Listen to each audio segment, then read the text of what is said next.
You had mentioned to me that people used to ask your mother, how did you ever do what you did? You came to this country with as a single mother with four children and two suitcases and $40. How does someone understand that?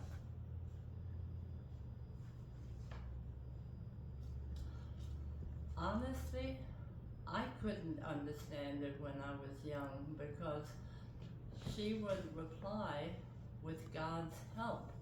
And being young and not knowing God, I would ask myself, where is he? I mean, how is he helping us in the displacement camp? My mother working, my brother having to stop his education. I mean, where is God?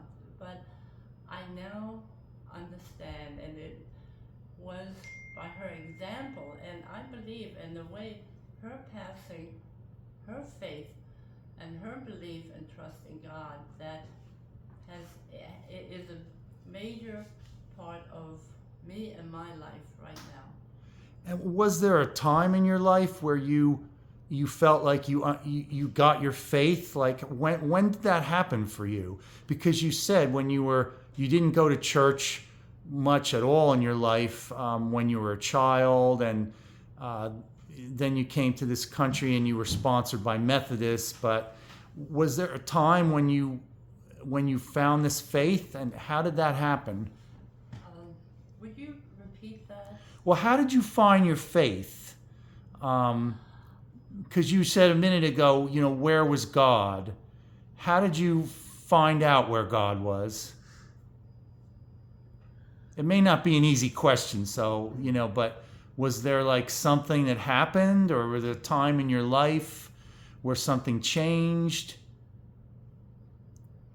I would say, uh, without my being aware of it, that when uh, uh, Brother Paul and I went and stayed with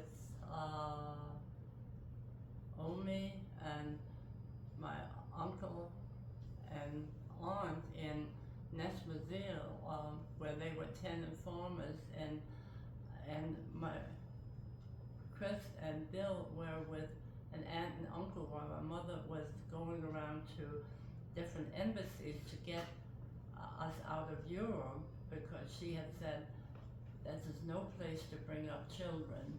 And it was while I was visiting my paternal grandmother and uncle, and it was cold by the North Sea. It was very cold, and when I first arrived, I was homesick, and I remember I was in a bed with big uh, uh, uh, wonderful white comforter, and it was cold, and my grandmother, she heated bricks up for my feet so that I would stay warm. And the next morning they brought in baby chicks, and I mean, who can resist a little baby chick, and at night my grandmother and Uncle Raphael and Tante Anna, they would sit at night, and this was all in one room, um, and read the Bible a little bit and pray for the family. And it it was then, now as I look back, that's where I experienced God's love without knowing it, and that I now know. Them praying gave me an example of prayer.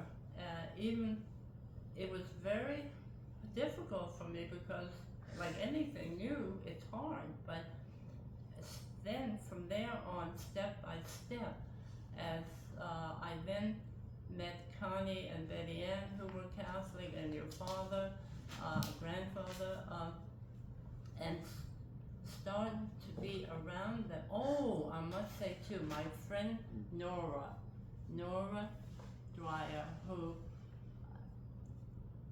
she lived her faith. She didn't promote it. She didn't try to persuade me to be anything. She just lived it, and for which I'm eternally grateful that I eventually, God's plan, not mine, in 1989 became a Catholic. And that has been ongoing.